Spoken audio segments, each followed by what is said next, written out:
কালো টাকা সাদা, কর ফাঁকির বিরুদ্ধে গবেষণা আর তথ্য প্রকাশে কঠোর অবস্থানে থাকবে সিপিডি। চাপ সমালোচনা থাকলেও অবস্থান থেকে সরবে না প্রতিষ্ঠানটি। ৩০ বছর পূর্তির অনুষ্ঠানে এসব কথা বলেন আলোচকরা। অনুষ্ঠানে ভিডিও বার্তায় প্রধান উপদেষ্টা বলেন, নিজের কাজের প্রতিফলন সিপিডির মাঝে দেখতে পান তিনি। আমাদের উদ্দেশ্য হচ্ছে যে দেশের অর্থনীতি, রাজনীতি, জ্বালানি ও সামাজিক বিষয়সহ নানা ইস্যুতে ৩ যুগ ধরে গবেষণা করে আসছে সেন্টার ফর পলিসি ডায়ালগ। ৩০ বছর পূর্তির আয়োজনে প্রতিষ্ঠানটির বিভিন্ন কর্মকাণ্ড তুলে ধরেন বক্তারা।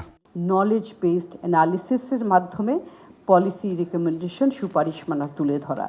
সিপিডির গবেষকরা বলেন, অর্থপাচার, কালো টাকা সাদা ও করফাকি ইস্যুতে আগের মতোই বিরোধী অবস্থানে থাকবে প্রতিষ্ঠানটি। পরবর্তী গণতান্ত্রিক সরকারের কাছে স্বাধীনভাবে কাজ করার নিশ্চয়তা চান তারা। সিপিডির স্ট্যান্স অন কালো টাকা সাদা করা নিয়ে, এটা নিয়ে অনেকের অনেক রকম অবস্থান রয়েছে, কিন্তু আমরা আমাদের সেই যে জাস্ট সোসাইটির পয়েন্ট থেকে আমরা ওই একই জায়গায় রয়েছি যে আমরা কালো টাকা সাদার পক্ষে কখনো থাকবো না। শুধু কণ্ঠগুলো শুনেই না থেমে থাকেনি সিপিডি। এসডিজি প্ল্যাটফর্ম যেটা করেছে সেগুলোকে লিপিবদ্ধ করেছে, জনসমক্ষে তুলে নিয়ে এসছে, নীতি নির্ধারকদের দৃষ্টি আকর্ষণ করতেছে।